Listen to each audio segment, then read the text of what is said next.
So here we have the Renault Captur on a 21 plate. I'm going to start off by showing you around the outside of the car, and then we'll hop in and run through some controls on the inside. From the outside though, you can see it's a 5-door car with alloy wheels. We're going to start off inside the boot first of all. As we approach the back of the car, you can see we have reversing sensors.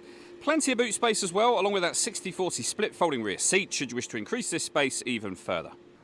Okay, so we're just going to work our way back around to the front of the car, and then we'll hop in and run through some controls on the inside. But now that we've done a full circle of it, you can see it's in lovely condition the whole way round.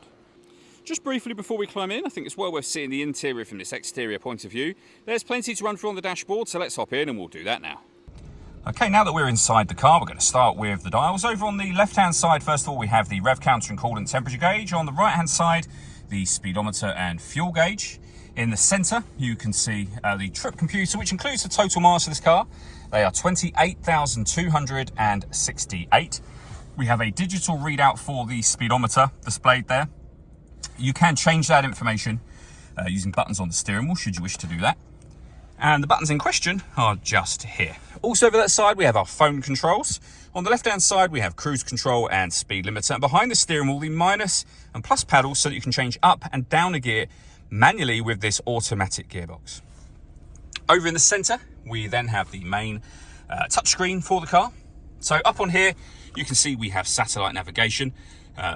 You can also pair your phone, of course, and access your audio menu from here as well. So there are a number of ways in which you can listen to your music. FM, AM and digital radio, Bluetooth audio so you can stream it wirelessly. We've also got auxiliary input and 2 separate USB inputs as well. So as I say, loads of ways to listen to your music in this car. We've done a video showing how the sat-nav works, which you can find on our website and on our YouTube channel as well. And you can see you have a visual guide for the parking sensors there. Below that, we can turn off the stop and start. This car is designed to cut out when it's stationary in traffic to save you fuel. That system is off when that light shows. We can put the car in eco mode with our hazard warning lights. We can also deadlock, so lock the car from the outside and unlock it again, of course.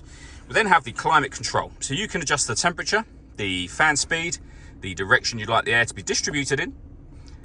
That button turns your air conditioning on, and it's on when that light shows, of course. Or hit auto.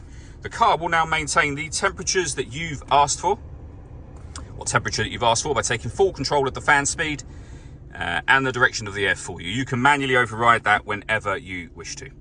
At the bottom here, we have a 12-volt charging socket, auxiliary input, and 2 USB inputs.